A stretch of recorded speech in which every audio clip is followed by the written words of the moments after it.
Yes, of course. But if you want to call me something else. No, can I call In you England, I'm normally Whitman. Whitman? The first paragraph, I'm Whit Stillman, and the second paragraph, I'm just Whitman. Whitman. Which is better. You prefer Whitman? It's more colloquial? Yeah, it's cooler, and it's like the great poet. Oh, that's right. I didn't even think of that. Yeah. Well, I was So you can actually call me going to ask. either. Okay, well, I have official permission to call you Whitman, so I'm very happy to have you here and very honored and very nervous as well. But if people want to find the films, they should look for Whit Stillman. Of course, yes. Online, because they don't know about the Whitman thing. Internet is not so Just free. between us. Yes. And so I wanted to ask you, well, you were talking about poetry right now. I wanted to ask you about, well, obviously, literature and the word seems to have a very special place in your work. Yeah. So what's the relationship between literature and cinema? Yeah, so I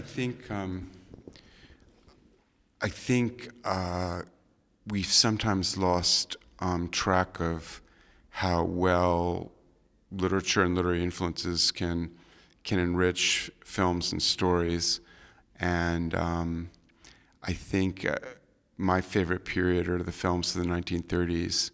And then when I try to think of why they're so good, very often there's several layers of literature beneath them. So there was a novel or a story that became a play, and they had all this material to work off of when they started making talkies in the 30s.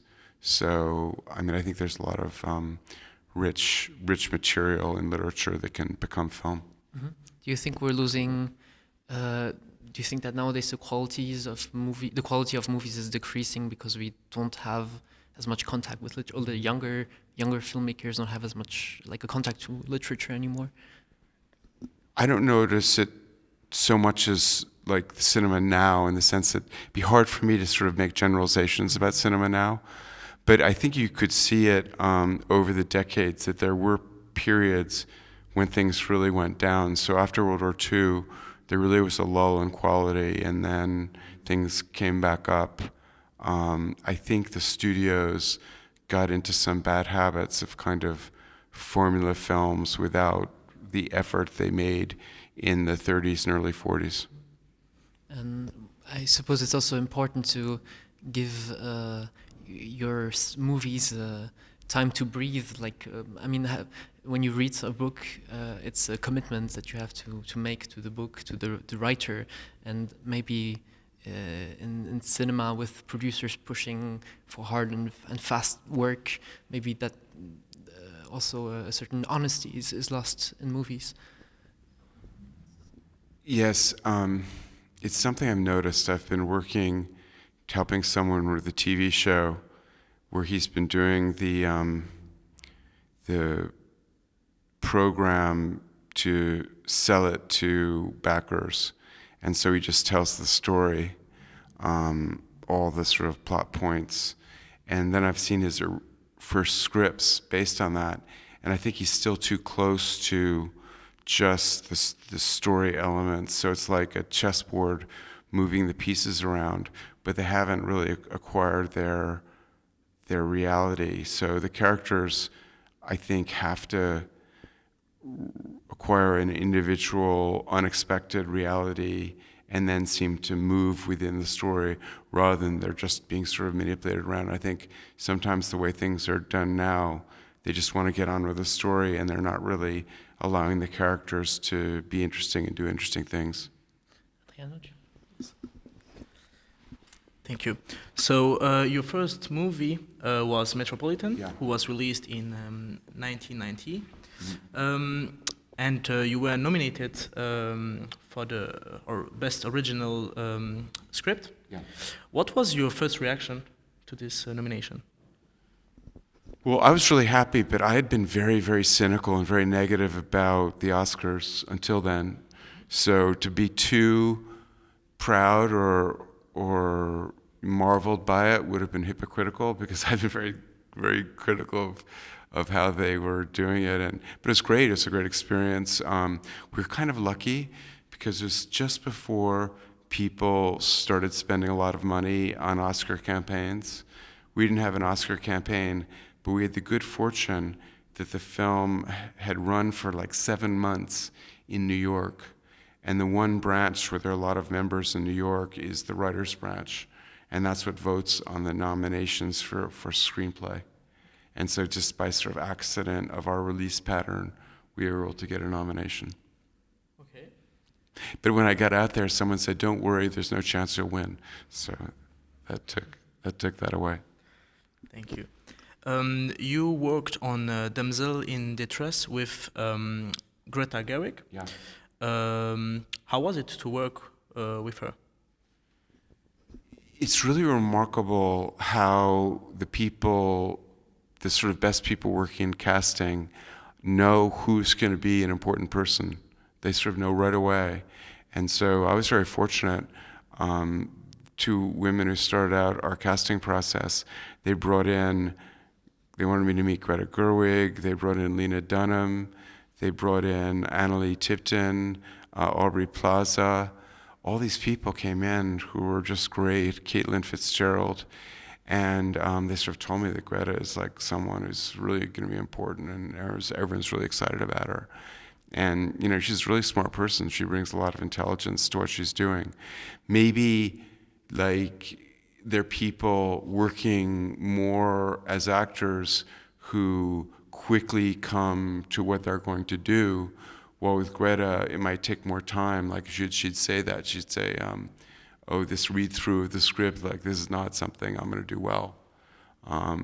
And we sort of struggled the first few days, like, who is this character, Violet Wister, and what are we doing?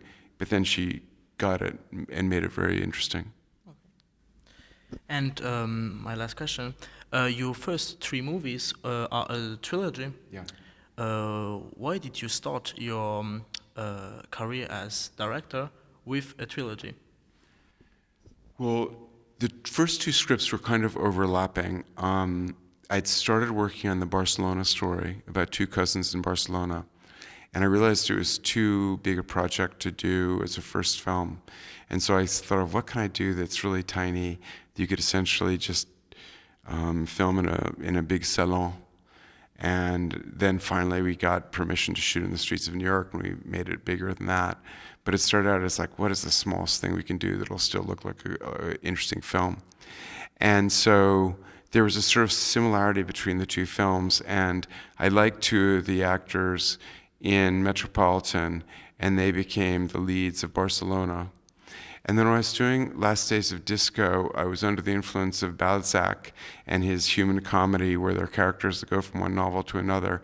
And I thought that one of the natures of these very, very popular nightclubs, these sort of historic nightclubs that take a city by storm, is that you run into people there from all your walks of life, from here, there, and everywhere. And I thought it would be a way of unifying the 2 other films. So they were unified ex post facto. It wasn't a planned trilogy. Thank you. And do you maybe not consider yourself as talking about those movies, you not consider yourself as a modern Balzac, but maybe was there an attempt to recreate the Comédie Humaine? Well, I really did enjoy that aspect of it, that it seemed those 3 worlds could exist in the same Earth, fictional Earth. And then Damsels completely broke that. Love and Friendship is Jane Austen, period, very different. I kind of like to get back to doing things. I'd like to actually get back to work with those actors. And so maybe something later on, it'll skip a generation, but maybe it'll be back to that world. Big reunion, Yeah. which probably is going to be like a box office hit. I don't know. You don't think so? Usually, people at the moment they're into that nostalgic retro thing. I hope so.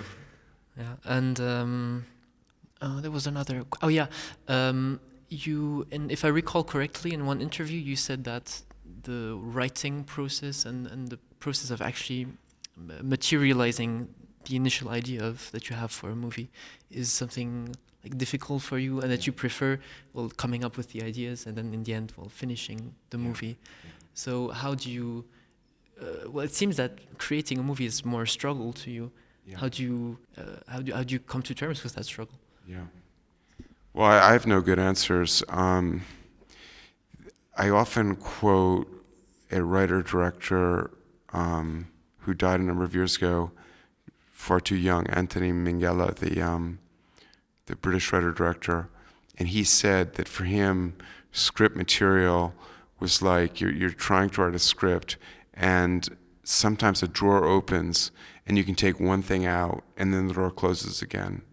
And in the writing process, you sort of have to be around and obsessed with it, and then at a certain point, you get these ideas. And some of them are just one thing, but some of them can lead to a whole set of things. And those ideas you get seem so much better than what you've consciously been planning. When I was talking about that friend doing a script where it's like a chess, moving chess pieces around, you have to sort of obsess about something, but then out of the blue, these ideas come. It's normally not when you're in front of your word processor or your typewriter. You're normally like shaving or going down the stairs or coming back from swimming or something, and then these ideas you've been thinking of come to you, and that's normally the good stuff. And you try to build a better story out of that really good stuff. Proust said in À la recherche du temps perdu, he said that there was he stated that there's a big importance on having on the need to let your mind just wander, and on I don't know how to say it in English, like divaguer, like just letting it wander off and without putting any constraints on it. Yeah, he might have gone too far with that. Too far? I think Proust might have gone too far. Why too far? Well, I think sometimes you want less sort of impressions. I don't know. Proust is not for everyone. I'm not sure I understand what you mean. Well, I find Proust kind of heavy going. I don't know. I prefer a story that advances a little more quickly. Okay, of course. Well, thank you for having us, and thank you for having this little talk with us. And I'm really, I'm really looking forward to it. It's okay. At least then have 4 people. Yes, at least. There will be more, I'm sure. I think so. Thank you. Thank you.